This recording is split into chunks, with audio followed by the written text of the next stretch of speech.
Canada के साथ वही हो रहा है जो कनाडा कुछ वक्त पहले तक भारत के साथ कर रहा था। भारत के लाखों मना करने पर भी कैनेडियन गवर्नमेंट फ्री स्पीच और डेमोक्रेटिक वैल्यूज़ का हवाला देके इंडिया की सेपरेटिस्ट मूवमेंट्स को पनाह भी दे रही थी, उनको पॉलिटिकल संरक्षण भी दे रही थी और इंडिया को यही समझा रही थी कि देखो, फ्रीडम ऑफ एक्सप्रेशन तो कनाडा का कैरेक्टर है, कनाडा की वैल्यूज़ में से एक आता है, तो हमारे कंट्री में कोई भी आए और किसी भी तरह का पॉलिटिकल प्रचार करे, हमें तो इससे कोई प्रॉब्लम नहीं, हम तो इसको सपोर्ट करेंगे।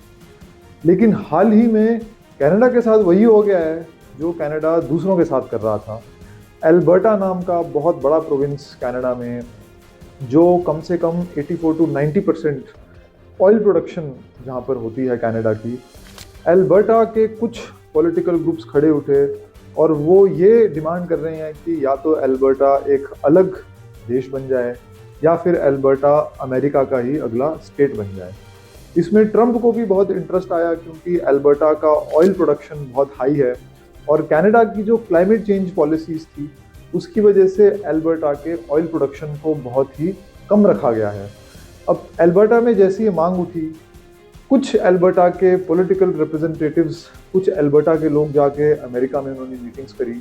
और ट्रंप के जो बहुत क्लोज पॉलिसी मेकर्स हैं उन्होंने भी इस चीज़ में बहुत इंटरेस्ट दिखाया कि कैसे एल्बर्टा को यूएस का हिस्सा बनाया जाए।